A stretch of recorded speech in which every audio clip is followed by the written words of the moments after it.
Welcome to this year's Deloitte Digital Agenda 2020. This year we have a streaming edition. My name is Christiane Vejlø and I am very happy to be hosting you for this series of wonderful, amazing, inspiring and exciting keynote talks that you can watch today on the live stream or whenever it's at your own convenience. In this series, you're going to meet 5 top speakers, so you might want to watch a speak now, and you might want to save one for later, but I can make a little tease on who you can hear in these talks. First of all, you can hear Duncan Wardle. He is a former vice president of innovation and creativity at the Walt Disney Company. You can hear Tom Goodwin. He has been awarded #1 voice in marketing on LinkedIn twice. And Steve Statler, who's the author, podcaster, and senior vice president at Williard. At the last session today, we're going to hear Linda Lucas. She's a programmer, she's a storyteller, and she's an illustrator. The talk we're about to hear now, though, is about failing. And failing is not always a bad thing. It's how we push borders. It is how we know where not to go. Sometimes failures can bring even better things than what we were looking for in the first place. Sometimes amazing serendipity moments actually arise. We can really learn from innovation failure, says our next speaker, and his talk is called Lessons from the Museum of Failures. He is a licensed psychologist and a PhD in organizational psychology. His research focuses on creating climates for innovation by encouraging experimentation and exploration. In 2017, he founded the Museum of Failures. This is a museum that showcases over 100 innovation failures from around the world. The aim of this museum is to stimulate productivity and productive discussions about the important role of failure in innovation. And this is to increase organizational acceptance of failure. The touring exhibit has already been to Sweden, Los Angeles, Toronto, and Shanghai, and a more permanent museum will be opening in Spain.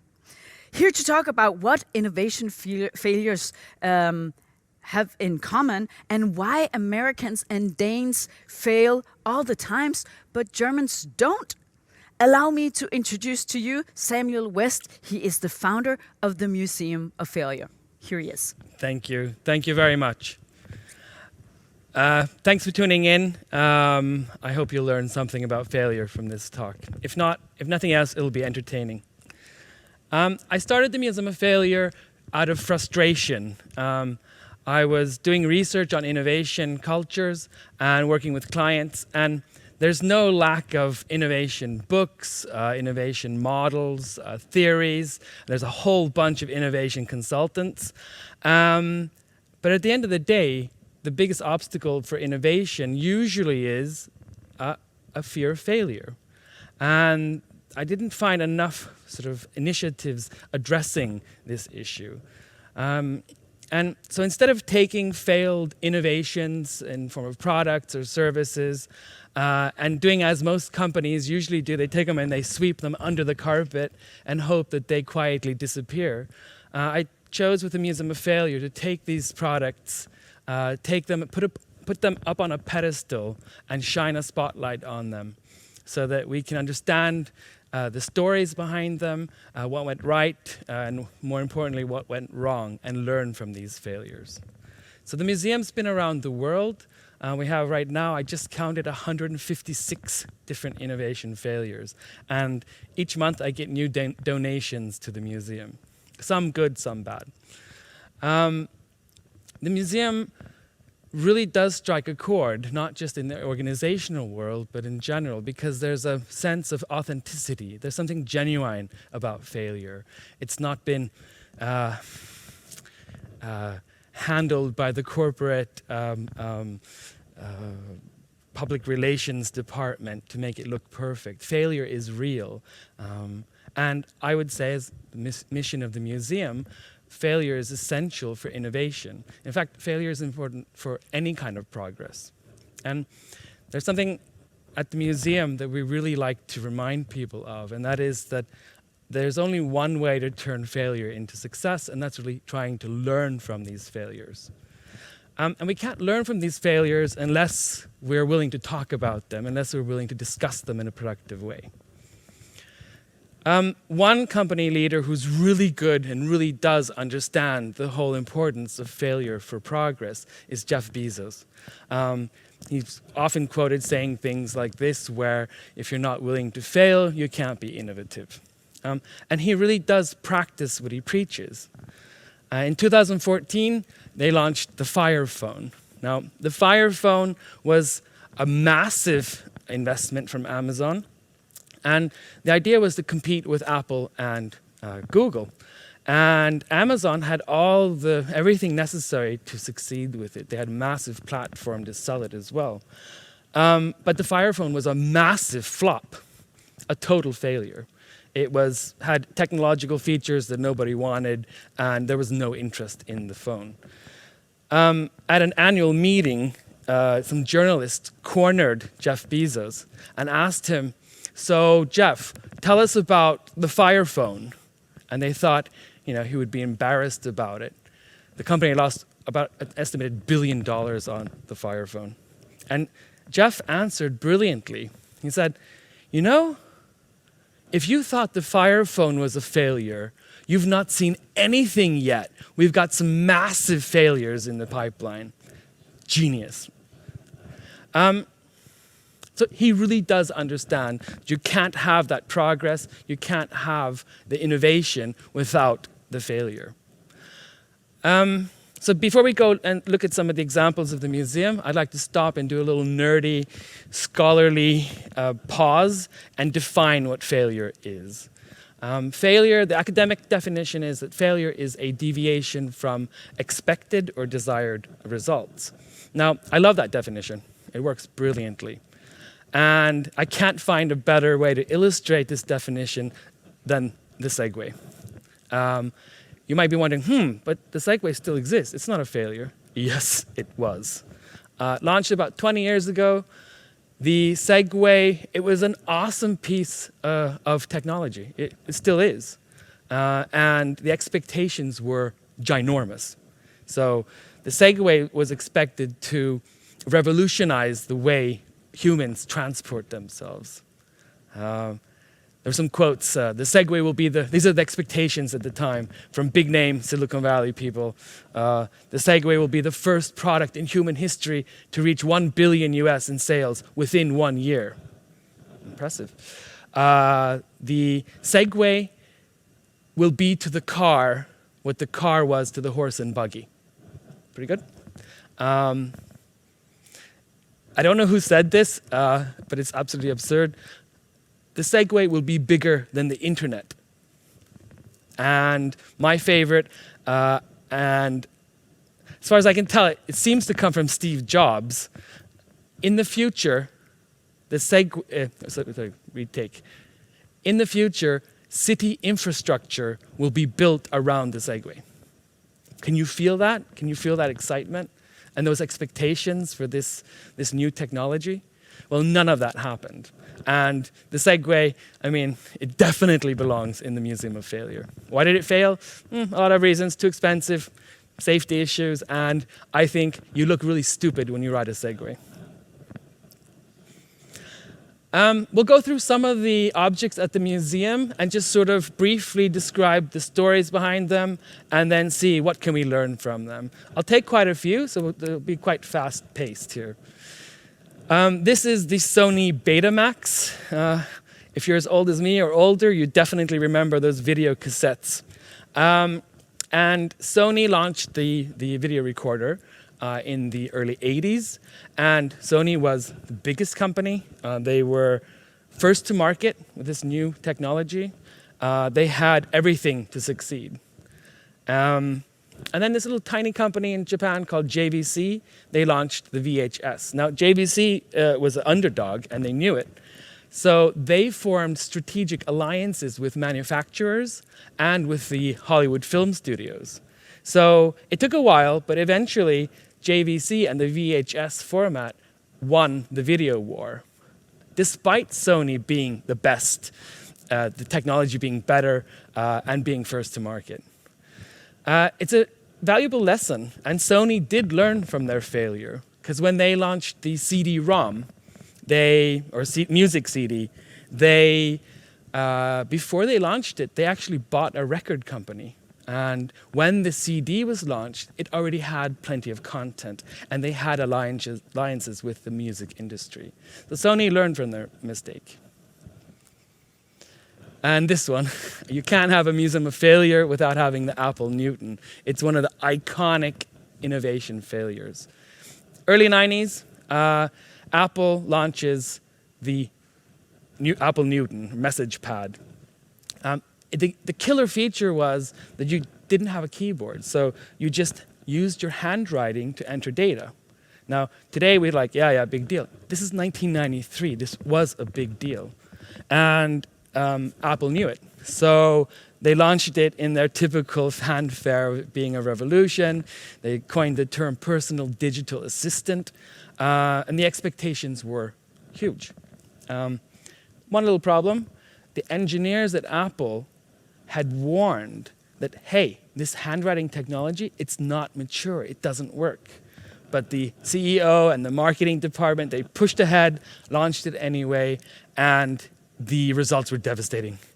Consumers, the reviewers, tech sort of community, just jumped all over them. Apple Newton became, or the word Newton became synonymous with technology that doesn't work. It didn't matter that a few, I don't know if it was months or a year later, they updated the software and it actually worked. Nobody cared. The Apple Newton was a dead product. Lesson learned, listen to your engineers. Blockbuster, I don't know if you had Blockbuster here in Denmark, but in the States they had at their peak over 12,000 stores, video rental stores. They had a virtual monopoly on the rental of movies. Now, Blockbuster was huge. They also knew what was happening. They knew digital was the future, and they invested in digital streaming. They made some progress, but then they killed those investments. Why? Because it threatened their business model. Blockbuster made 27% of their profits from punishing customers with late fees. You remember late fees? That's how they made a lot of their money. Now, with streaming, there's no late fees. So Blockbuster killed the investments in digital streaming, and several years later, Blockbuster was dead. Valuable lesson learned, that it's not just the tech innovation, the business model is equally and sometimes probably more important than the tech innovation. A little bit more recent example here. I remember when the Google Glass came out. I was so excited.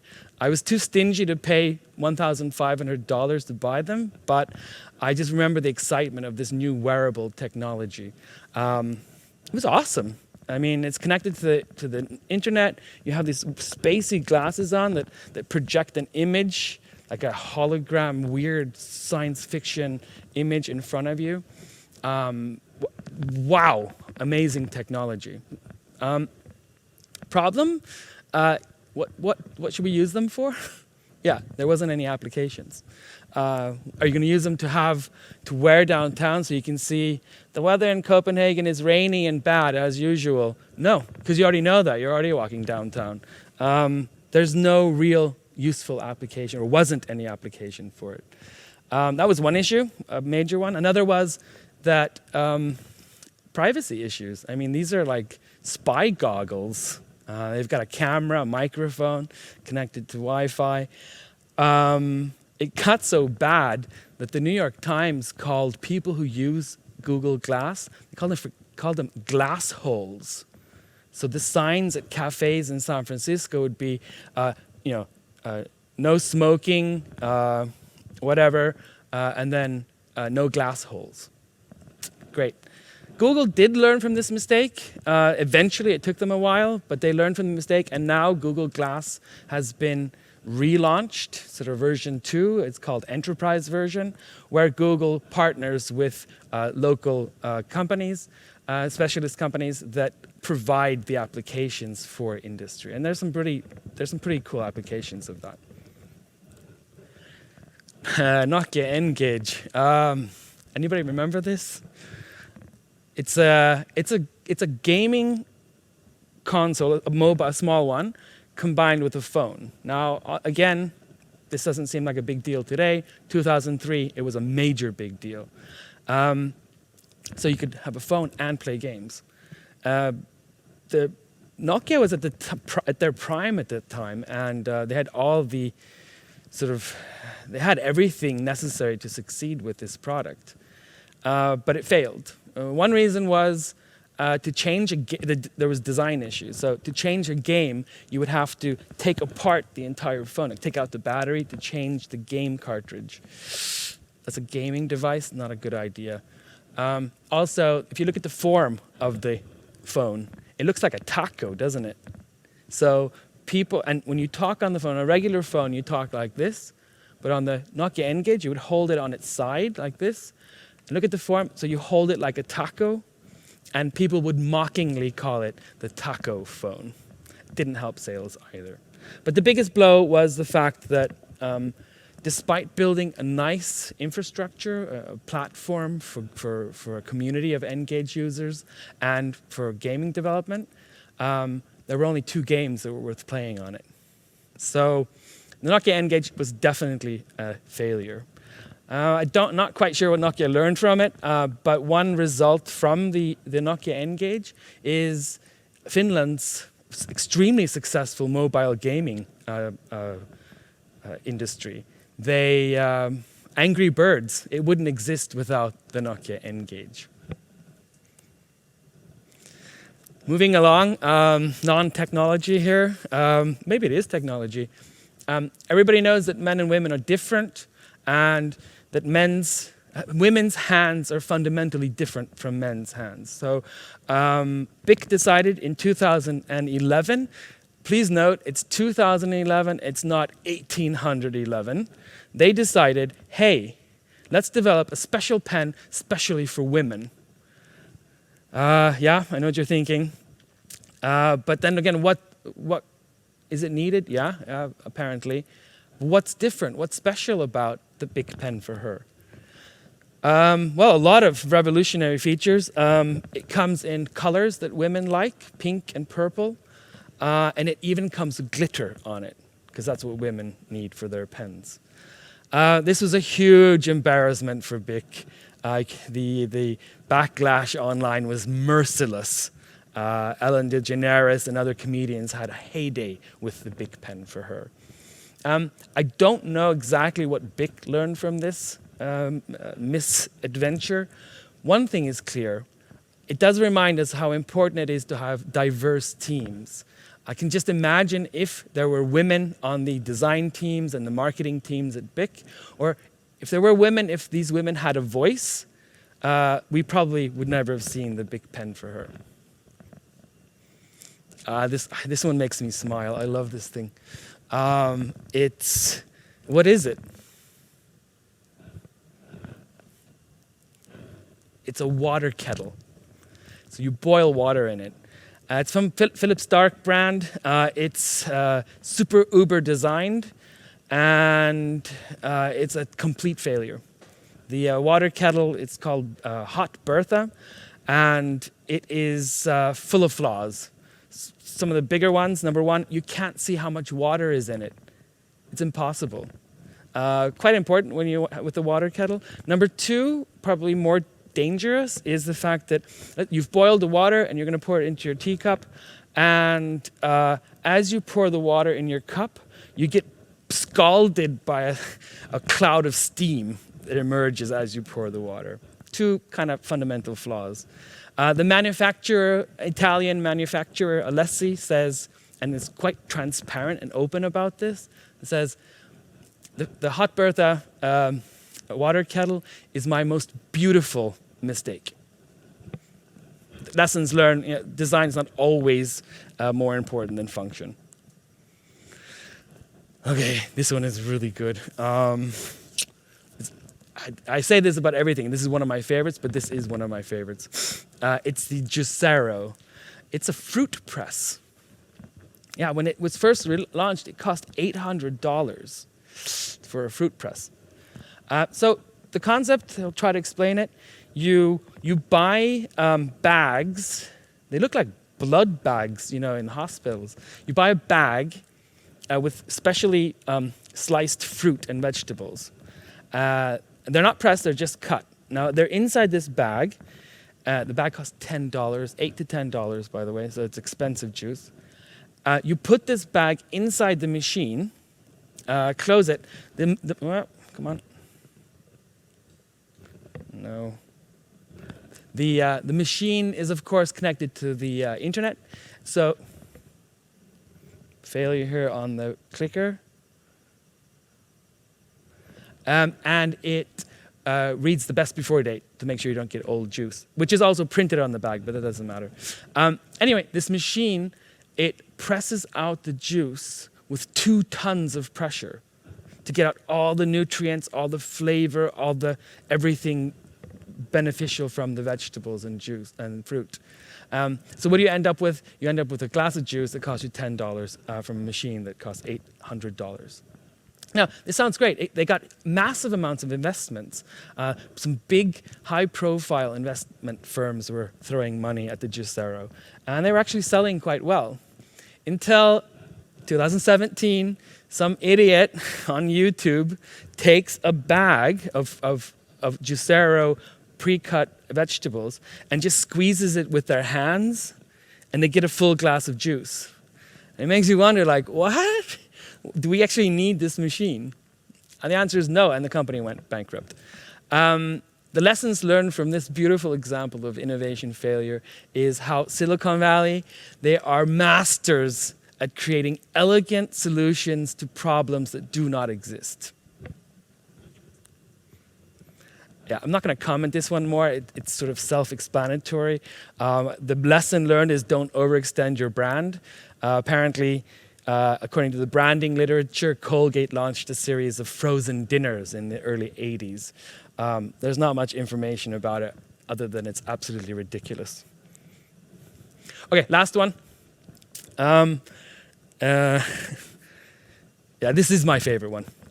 So Procter Gamble, massive company, consumer goods company, they found in their research and development innovation, they managed to create the holy grail of food science. It's Olestra. Now, Olestra is a 0-calorie fat substitute. Let me say that again. It's profound.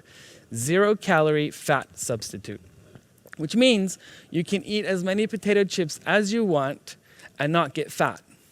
Now, this is terribly exciting. I remember my parents in California, they were so excited about Olestra coming in because now finally they can eat as much as they want to and not be worried about their weight. Seems great, fantastic. The big major potato chip and other junk food brands jumped on board, and Olestra was an absolute craze. This package right here says 100% satisfaction, 0% guilt. Great. There was just one little, tiny little detail. That's right. Explosive diarrhea. Yeah, you didn't get fat, but you had to spend the whole day on the toilet. I love this example. Despite all their testing, Procter Gamble couldn't understand or couldn't foresee that when people eat potato chips that have fat, they kind of limit their intake. But if you have potato chips and it's 0 fat, you're going to eat the entire bag or more. Now, that's where the whole diarrhea comes into play. On the warning, the corporate wordsmiths, Procter & Gamble, they thought, diarrhea doesn't sound so appetizing in association to our food product. So they rebranded diarrhea, and they rebranded it as anal leakage. anal leakage? Yeah, much better than diarrhea, much better. I love this one. The learning we can gain from this failure of Procter & Gamble, don't underestimate how stupid people are. So these examples, like I said, we have over 100 of them. They all tell us something about innovation, how tricky it is to navigate, what high risk of failure is, and what we can try to understand, build our understanding, and hopefully avoid failure. When it comes to organizations, however, it's still tricky. I mean, most company leaders, managers, everybody knows that failure is necessary for innovation. They all know that. It's not rocket science. It's not provocative. But somehow, there's still something very uncomfortable about it. And most organizations are hypocrites. The CEO can stand on stage and say how they have to embrace failure, but in reality, they still penalize failure. And this is true for most organizations, even the cool, badass Silicon Valley ones. We're still afraid of it, and it's still being punished. Now, I wish I could stand here and say, oh, I have a complete solution, buy my latest book, I can describe how to rectify the situation. I can't. The only thing I've found that I think is the most promising avenue is the concept of psychological safety. I'm in love with this concept. It's an old one. It's been around for about 20 years, but it's just recently sort of gotten a renaissance after Google did a massive HR study internally and found that psychological safety was the most important factor for highly innovative, high-performing teams. So now everybody wants psychological safety. Me too. It's not really complicated to understand. Psychological safety is a sense within a team that it's safe to be vulnerable. It's safe to take interpersonal risks. It's safe to ask stupid questions, naive questions, to suggest half-baked ideas, to admit a mistake, to admit failure is okay, because you won't be punished by other members of the team. At its core, psychological safety is about being willing to be vulnerable with your team and not being afraid of being punished by them. So admitting failure or asking questions that might seem unprofessional, these are things we wouldn't do in an unsafe environment, but we can do that in a psychological safe environment. If you're interested, just Google it. There's plenty of resources out there. I'll leave you with this note on psychological safety.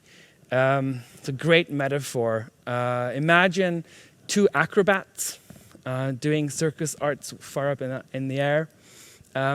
One acrobat has a couple, they have a safety net under them. And the other couple of acrobats, they don't have this safety net. So imagine, if you will, which couple are going to do the most crazy, entertaining, fun tricks? Which ones are going to try new ways, find new ways to swing on their swings high up in the air? It's not going to be the one that doesn't have the safety net. So in our daily lives, work lives, you can be the safety net. You're the only one who can be your other team member's safety net. So if you, next week at work, if you sense that somebody on your team is trying to be vulnerable or admitting a mistake, doing some behavior that might require psychological safety, it's up to you to be that safety net. Give them that support that they need so that they don't need to feel a fear of being punished for it. So the Museum of Failure is traveling the globe. The small museum, the small mini exhibit has been everywhere. I love saying it's been everywhere from Jeddah in Saudi Arabia to the North Pole. That's a lie, because it wasn't all the way up there, but close.